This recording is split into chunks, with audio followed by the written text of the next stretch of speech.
talking about how to deal with value-based pricing and relationships with clients. Nor do I think anyone who knows sailing is going to take me as an exemplar of sailing. But there's an agenda at work. We mainstream students today. We like to take students with physical and learning disabilities and mainstream them. I think it's a good idea. I think they learn faster, and I think it also acclimates others to understand and accept everyone in their midst. I will make this point, however. If you take a look at schools and at businesses, the investment in development is almost always remedial. That is, the all-stars seldom receive developmental money. In companies, we help the poorest salespeople to improve and ignore the top salespeople.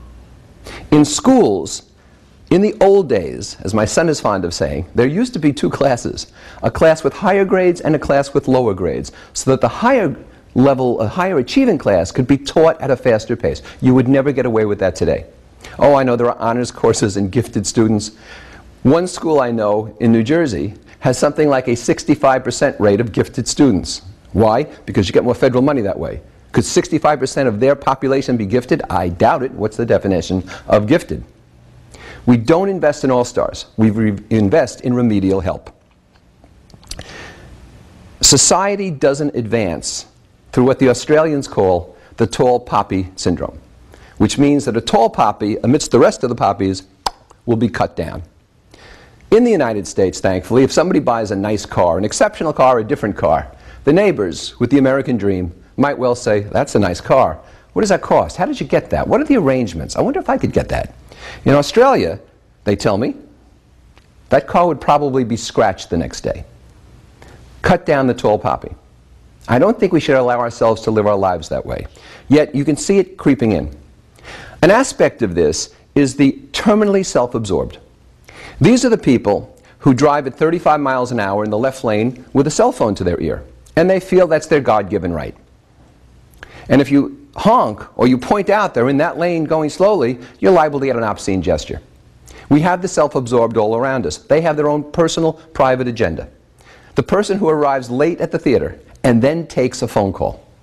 I am at the theater. Yeah, well, I came in late. Well, I can't hear you. People seem to be saying something to me.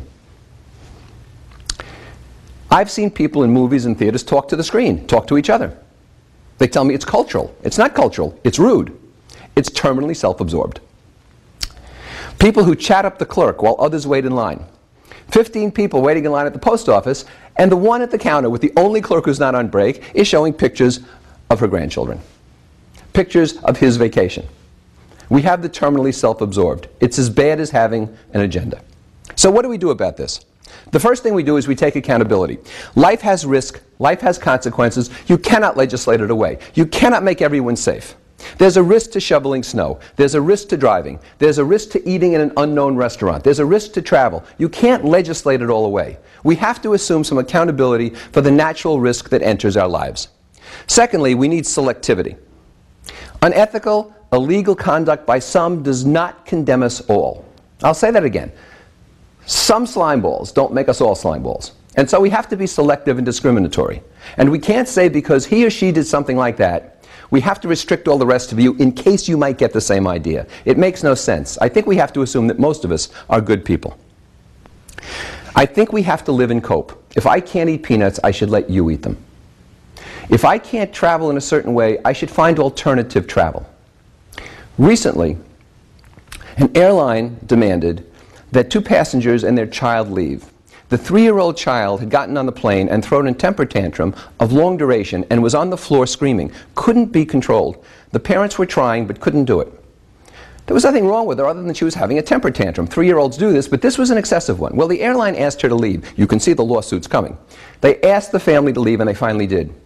And the airline's position was rather reasonable. You don't delay 200 people because of one child who can't be controlled. The family would have to fly later. Now, the airline was forced to apologize and refund the tickets and everything else. Who takes accountability? Should people miss their connections because one kid wants to throw a fit? Where does it end? Finally, I think we need a holistic view. Life is never about single issues, and that's the problem. We see a single issue and it seems to dominate everything we think about for the immediate future. Life isn't about single issues. Life is holistic, and we have to have that view. Well, Koufax knows that. He's been patient. It's time for his ride. I'm Alan Weiss. This is the writing on the wall. Koufax, come on, Koufax. Let's go, Koufax. Come on, Koufax. Good boy.